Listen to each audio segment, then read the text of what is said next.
Welcome everybody to the Exceptional Advisor podcast. Once again, from the Investments and Wealth Institute, I'm Sean Walters, CEO of the Investments and Wealth Institute.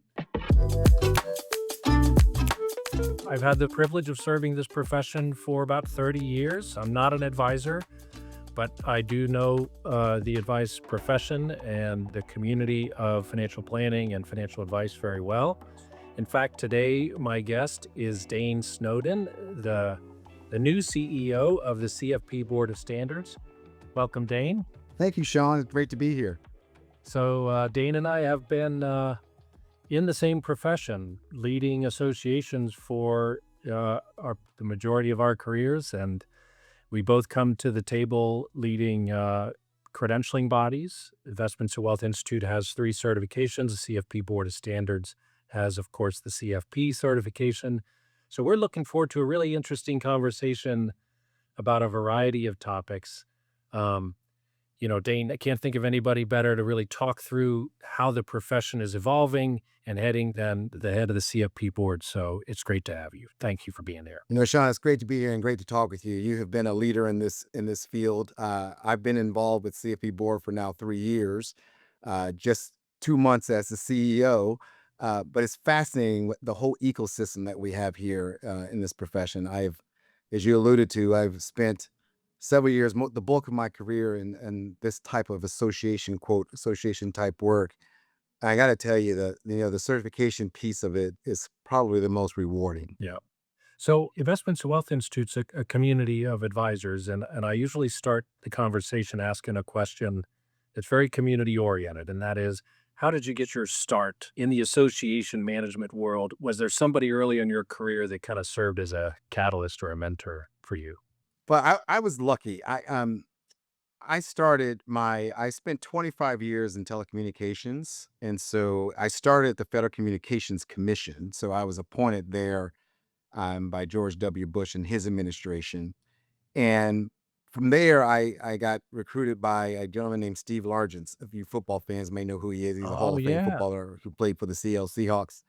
And Steve, interesting enough, Steve came to see me when I was in the government, and he was the CEO of the Wireless Association. And he asked me a question that no other association president had actually ever asked. And he said, "Tell me what we're doing wrong at his association and what their profession was." And I thought it was very interesting. So he and I became friends. And then when it was time for me to leave, he called me and said, "I want you to come on my team." And so that's my first foray getting into the association life in the wireless business. And that's before the iPhone and before apps that we know the world today. And then from there, I went to the Cable Association.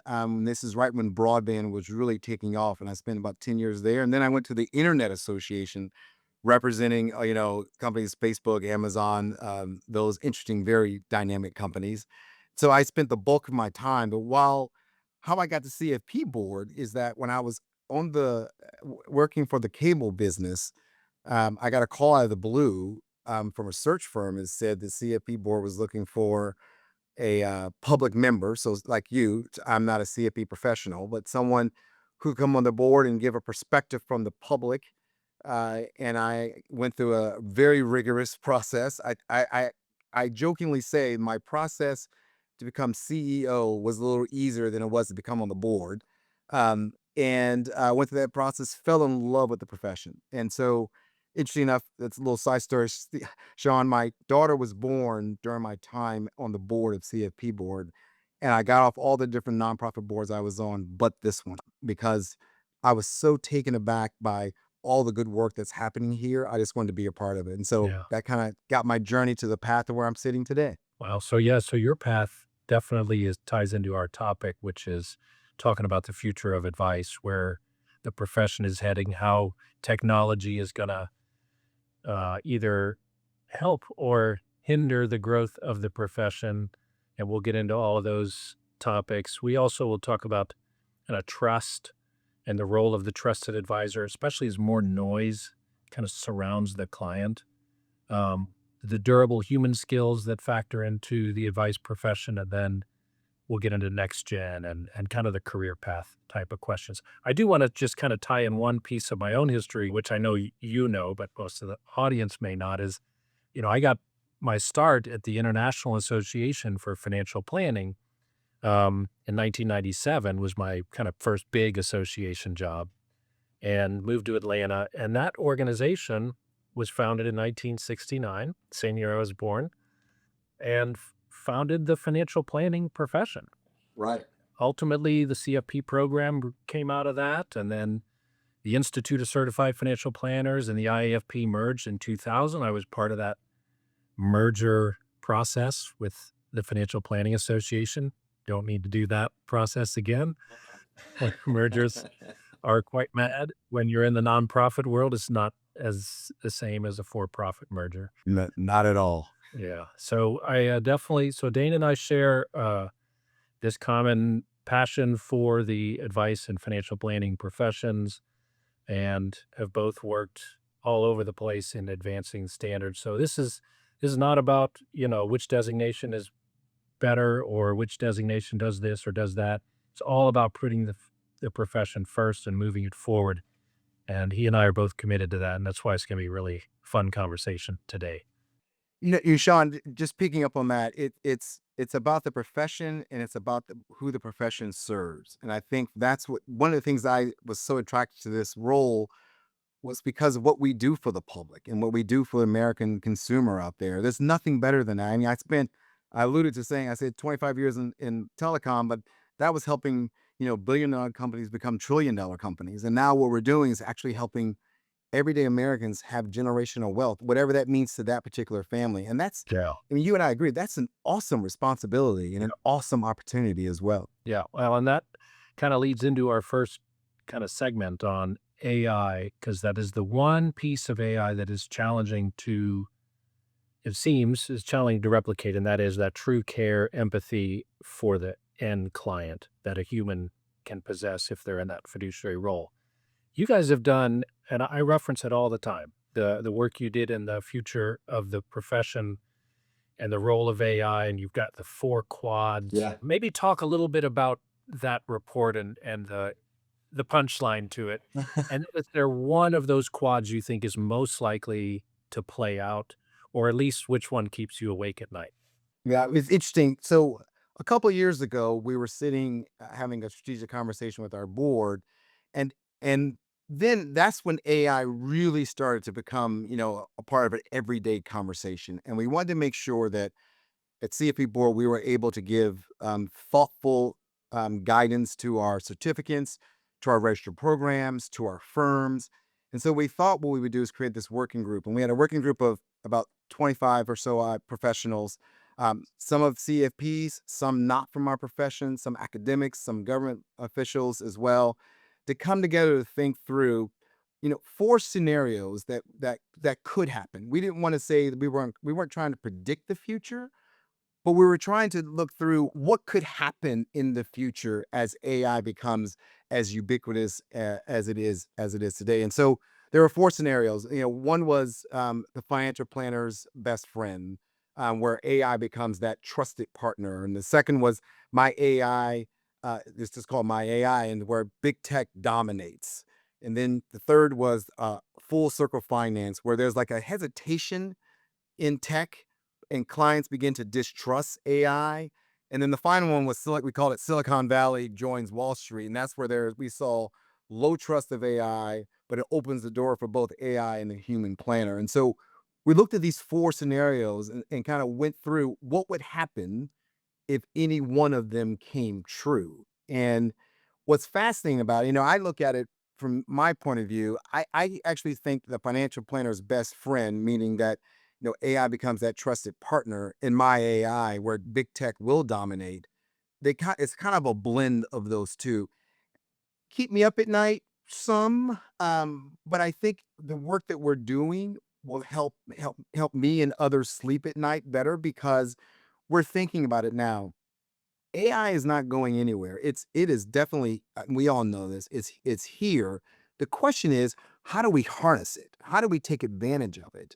How do we make sure that this powerful tool is used properly? And then we can't forget that there's a role for the human. One, we have a fiduciary responsibility, of course. AI does not. And I always joke, if something goes wrong, who are you going to call? Um, it's important that you know that with a certified financial planner, you know who to call, you know who to ask those questions to, and how AI um, can be a tool for people, much like we saw with, the medical websites that first came out 20 years ago, the legal websites that came out 20 years ago. They actually helped consumers understand the field more, but everyone is still going to lawyers. Everyone is still going to doctors. And I think everyone will continue to go to financial planners as we go through this AI revolution. Yeah, and we're gonna get into some, I do think the counseling professions do have a little better path forward than the straight up knowledge brokers, right? And the trust is the key component there. There's actually some other things that like finfluencers keep me up more at night than AI does. And I have a question around that. Like the noise and the availability of information that surrounds a competent, ethical, trusted financial advisor, that noise is just getting louder. Finfluencers, they pop to the top, like, I get them, and it's because I watch them just a little too long to see what's out there with the financial influencers telling you in, 15 seconds what you should do with your life savings or with your retirement plan or with your tax money or whatever it is that they just wanna bite and grab a hold of more, eyeballs. So talk a little bit about, how you see the noise around financial advice right now, and how do advisors break through that as the trusted advisor? Yeah, I think the finfluencers will ultimately help us in our role because there is a lot of noise and it's not clear. And what's going to happen, and we're seeing it already, is that some consumers are following that, and candidly, they're getting burned.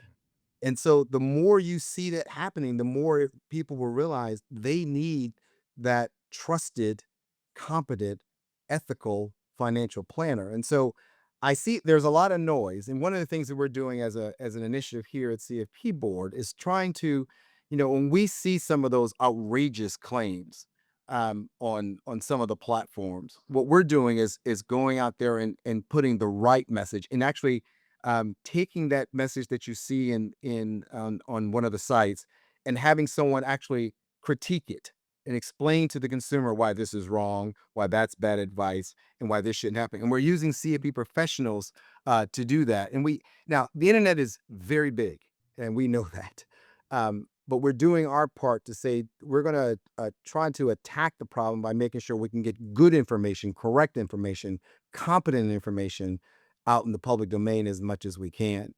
There's a we call it fiduciary theater that we see right now in the marketplace where systems that appear personalized and trustworthy, but they're actually optimized around engagement, product sales, and incomplete information. And so it is our role to ensure that we have the complete information. It's our role not to slow innovation, but to help define what is competent, what is ethical, what technology looks like in helping you versus you relying too much on technology. Yeah, that's good. And I think that is the path.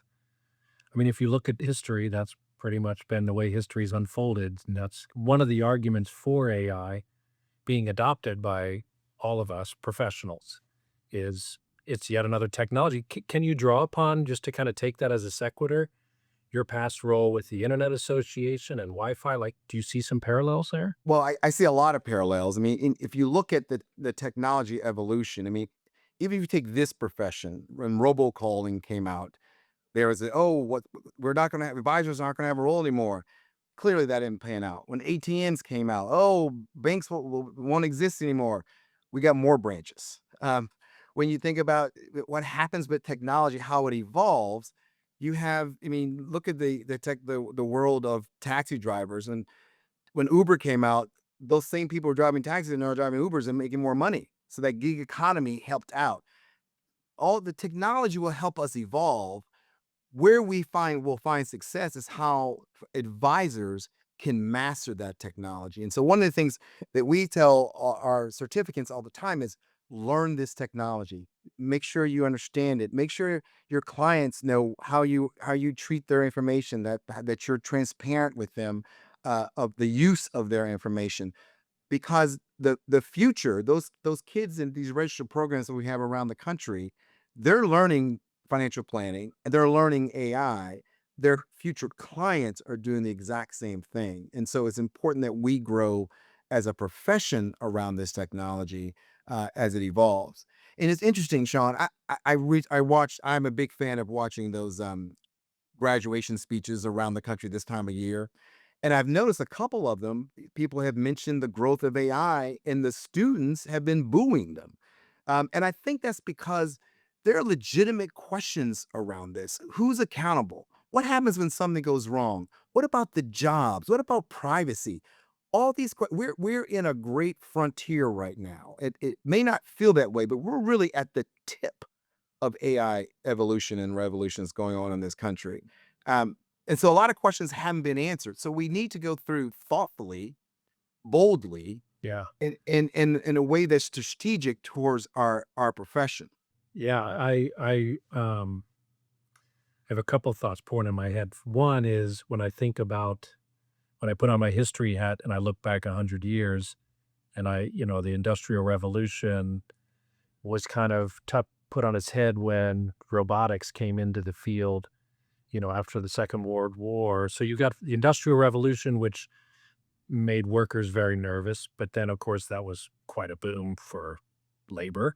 And then robotics threatened to get rid of labor, but it was kind of a boom for moving people from, at a higher level of social mobility as a result of taking higher level jobs. Right. And that is kind of as you put it, kind of the point we're at now with AI and professions is that. So I'm going to go a little bit wonky. So for our audience, real quick, just a here's how credentialing, here's how legitimate certification works. We ask professionals, what do you need to know and do in order to be competent in this job? That's how we set the exam blueprint, the body of knowledge for the certifications that both Dane and I administer, whether it's financial planning, investment management, private wealth advice, or retirement management. Right. And so it's not Dane and I sitting, in our office whiteboarding what we think advisors need to know and do tomorrow. The advisors tell us. So this is where I'm going with this. Where with AI, with the discussion we just had around trust, you mentioned something really critical, Dane, and that is advisors need to use technology, so they have to invest in learning their practice.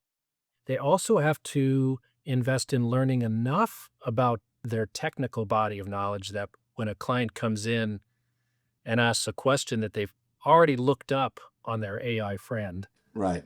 they need to know enough to get the answer right or spot that the AI got it wrong. The Exactly. body of knowledge, which is that second big domain.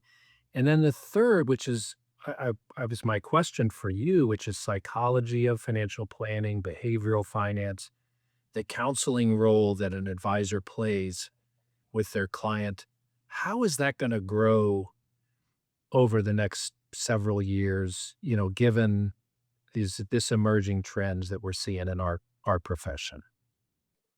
You talked about the practice analysis that you all do and that we're actually in the middle of doing right now for looking at our blueprint for the future, and that we will have more information coming out on that in 2027. You know, for the longest time, technical knowledge still matters enormously, absolutely. But technical knowledge alone has never been enough. Mhm. I think for me, financial planning sits perfectly at that intersection where money, emotion, and relationships and behavior all come together. Right. We were talking about AI before, and I want to be clear. Is I'm bullish on AI. I'm very bullish on it. I think there's a lot of great things can happen from it. But some of the limitations of it is, I mean, you know this as well as I do, Sean. You're sitting in a room with a couple. One of our advisors is sitting in a room with a couple, and you got a spender and you got a saver. I mean, that dynamic just on the surface is something that has to be navigated. And that AI tool is not going to be able to understand that. You're not going to understand that the wife is saying, I want to make sure that we have enough to our 3 kids are ready to go to college. And the husband is saying, but I really, really want that beach house. And how do we navigate that and get that plan together or whatever it might be? I think the bedside manner, more so to speak, of that psychology of financial planning domain that we have has become even more critical Yeah. as we go into this world of AI. No, AI is just gonna tell them both how wonderful their thinking is and, give them great accolades on that's a really interesting and important point to make. Right, But navigating them through the disagreement, right. that's so true, Dane. Our biggest, increase at the Certified Private Wealth Advisor body of knowledge, the last JTA we did 2 years ago was family dynamics. Mhm. Because you have a couple in the room, that's pretty complex. You put 3 generations in there and all the kids and all the grandkids. I mean, those private wealth advisors, they need some inside manner skills, right? It's tough. It's tough. And I think that's the financial advisor with the technology, with the AI tool, will spend less time gathering the data that they're doing now and more time listening, helping, interpreting, trying to figure out what they can do to help service this client to make sure they're getting the best advice that's out there. When I go around to college and universities around the country, one of the questions I always ask the firm partners they have these universities and the registered program directors, tell me about that student experience. And more, I'm hearing the firms say we have to make sure the young people coming out of these programs have those durable skills, curiosity, empathy, being able to relate. Because as technology evolves, those skills are become highly, highly valuable. And so teaching young people how to do that is going to be very, very, very important. And I give credit to the people who before I got here who made the decision to put the psychology of financial planning as a domain. But that was a very, very strategic move that will pay off, I think, as time goes on. Yeah. So that's one area I wanna delve into a little bit is you do work with, more so than we do as we tend to focus more on mid-career or early to mid-career. You're working a lot with universities that are teaching kids as part of their college degree and their beginning of their career pathway. I mean, are you seeing these programs have more psychology-based students starting with a foundation in psychology rather than finance? Or what are some of the trends you're seeing with the university model, um, pumping new professionals into our profession? Well, it's interesting. The goal behind this is to help grow the profession. um, what we're starting to see, which I'm very thankful, is we're seeing more and more people go through these programs. We're seeing more students who are, therefore, we're seeing more people who are younger.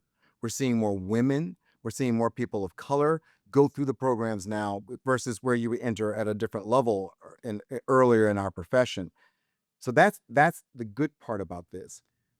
What we see in terms of degrees, you see everything. And I think it's important that it's someone who has a finance degree, an econ degree, um, does well in this profession, as well as someone who actually has a French degree, French major degree, or a psychology degree, because those durable skills. And that's where you're starting to see that blend of being able to have those durable skills and being able to have the technical knowledge come together.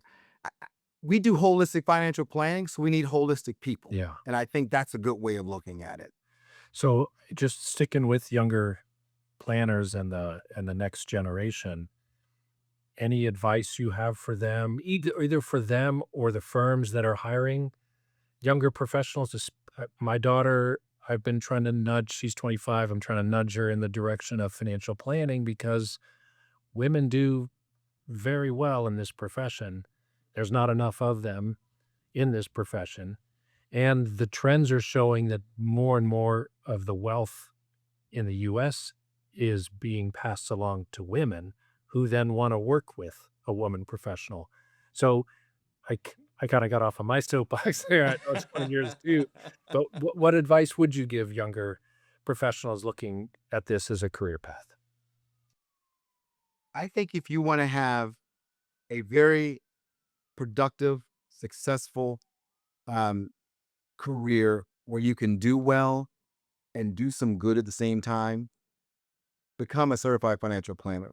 It is we're releasing information on our compensation study that we do every year, and we show that those who have a CFP certification do better than those who do not have the certification in this profession. We're also looking at we want more women to be in this profession. As you just said, the stat we all see is that when typically the husband and wife are married, the husband typically dies first, wealth gets transferred to the wife, and the wife says, "Well, that advisor wasn't talking to me. They were all talking to my husband. I'm going to find someone else." And so understanding that dynamic is very important. And I think what I won't speak for women, but I will say I think anybody, women in particular too, want an advisor who they can relate to and trust and has a lived experience like they have. And we need more people who can meet, we need more advisors who can meet people and clients where they are. And I think that's the most important thing. And we're taking initiatives to grow and to bring in more women into the profession. Trying to bring in more career changes as well, because we know this profession, when you enter it, you can do very well for yourself and very well for the people you're trying to serve. So I would tell your daughter, the water's warm, jump on in. Well, And I should add, we're not just, we have many initiatives, but we're putting a lot of effort, particularly in that college bound and college age young person. So we have a program called Quite Possibly the Perfect Job. And this is targeting those young people who are in college to make sure they are aware of the profession, because that is one of the biggest challenges. We hear it all the time, like, I didn't know this was something I could do. And making sure that people know that this is a career path that is so rewarding, yeah. um, that we just want to make sure they're aware and they can sign up and raise their hand and be a part of it. Well, let's talk a little bit about certifications, and I'll start you with a softball question about licensure versus certification. Something you and I both talk about a lot individually, but kind of curious how you position the role of CFP certification alongside, at least within our field, Right. the licensure foundation we have to work with. And then we'll talk a little more about that. But just, the role of voluntary certification versus licensure first. Why is that such an important distinction for people to understand? I think it depends on what you want to do. Um, my view is CFP certification is essential if you want to become a financial planner. Um, what we do is holistic financial planning. And so it- when you're involved in that type of work, it's important that you have all of the experience of investments, retirement, taxes, estate planning, risk management, all of that psychology, ethics, all that comes together for the whole client.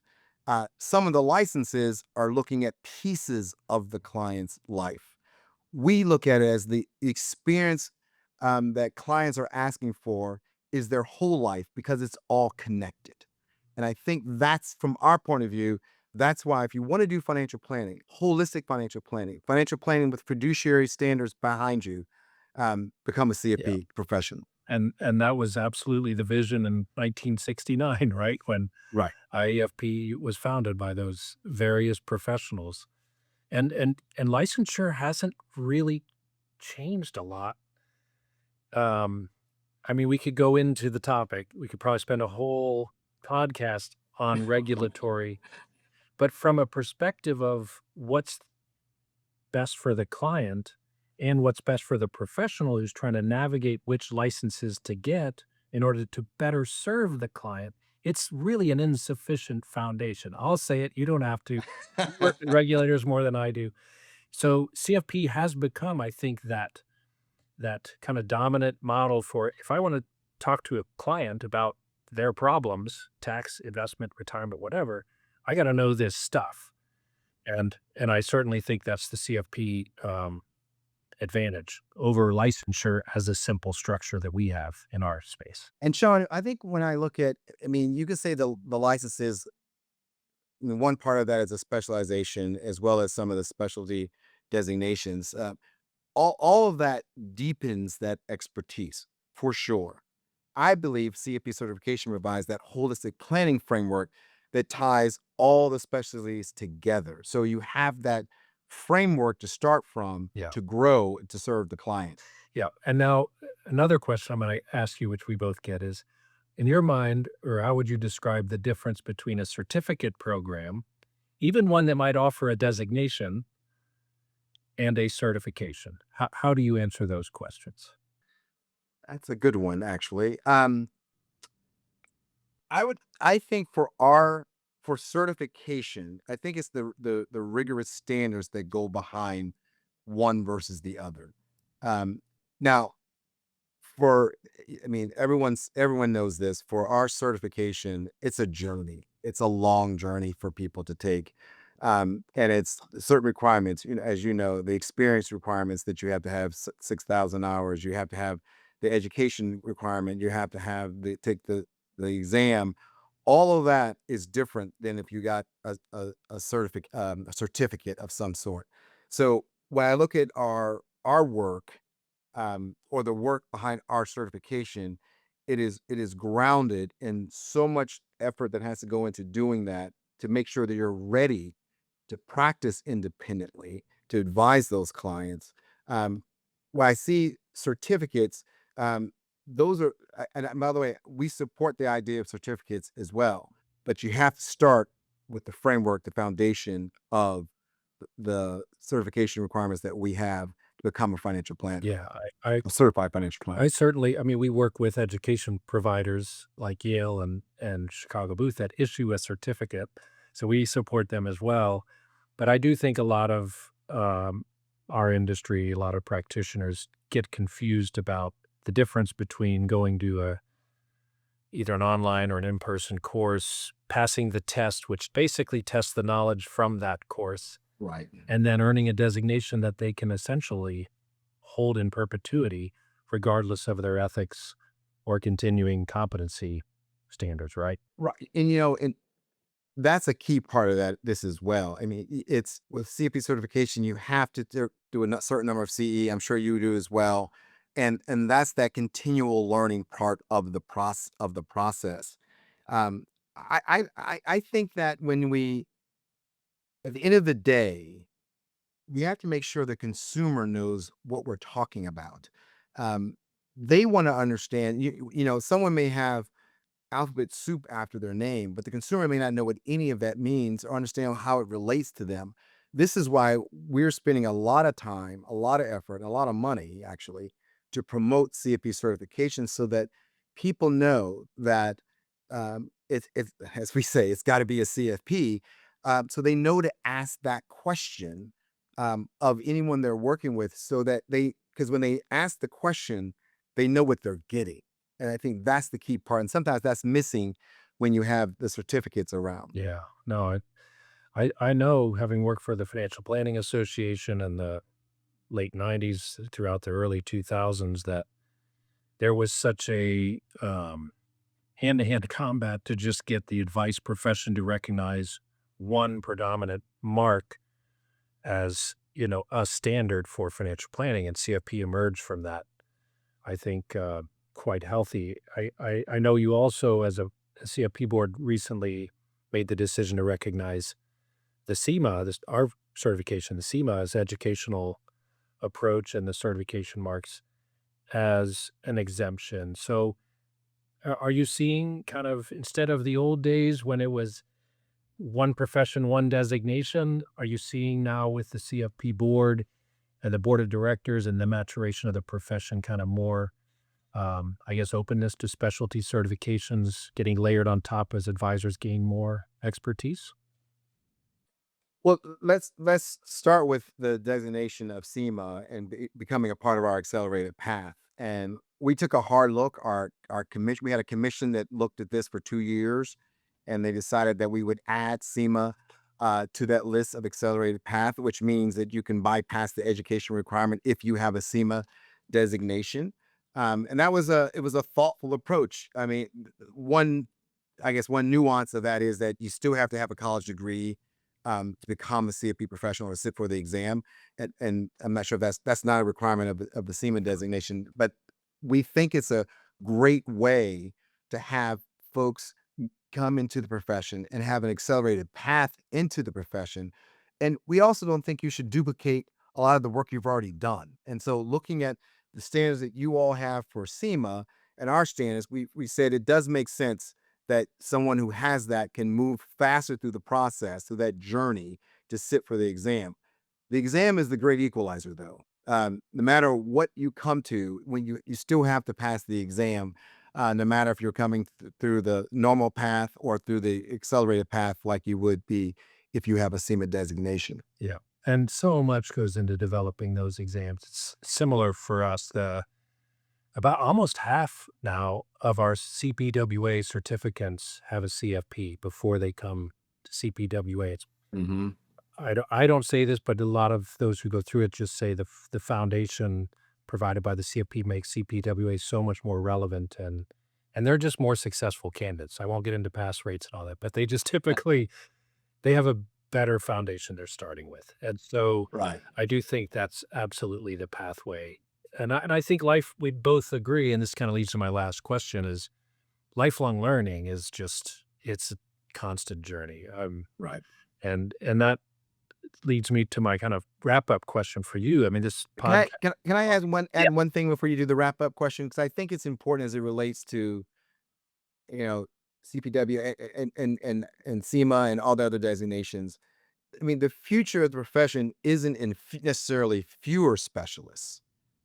It's just more professionals whose specialized expertise is grounded in that holistic ethical framework that CFP certification provides. And so it's the same way of saying what you just, different way of saying what you just said, but it really is the foundational piece of that framework to either build upon if you want to go down a certain path or use if you're going down a Yeah. holistic path. So they all work together. It's all connected. Yeah. 100% agree. I think that's been proven out with a lot of the success rates for candidates. The better foundation you have, the better you're going to do in just taking on bigger and more complicated, sophisticated client issues sometimes become a lot easier if you understand some of the basics. We still teach people how to calculate duration and geometric means in the SEMA certification, even though you can kind of speak that into an AI tool and it'll do it for you Right. because you now understand what goes into it. So Well, sometime over a cocktail, you have to show me how to do that, but I'll don't take ask your me, word for please. it. I'll pull out my AI friend for that as well. So, yes, we covered a lot of ground, and just to maybe wrap up, this podcast is called The Exceptional Advisor for a reason. Our goal is to help advisors kind of take their practice to the next level. What do you think it means for financial planners today to become an exceptional advisor, to become an exceptional financial planner? No, it's all about adding value to the client, adding value to their practice, adding value to an understanding of their skills that they can upskill. It's what I love about the profession, and I think what makes the advisor go from a good advisor to a great advisor is that they're constantly learning.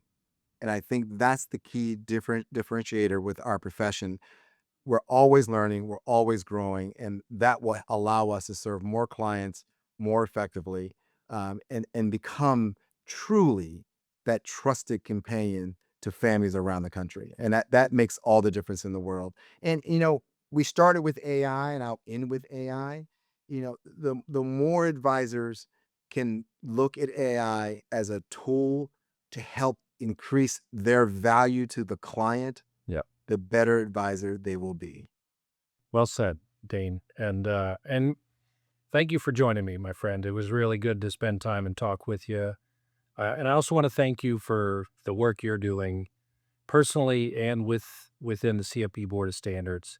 Um, I've been, as I said at the beginning, in this profession, watching this profession for almost 30 years now.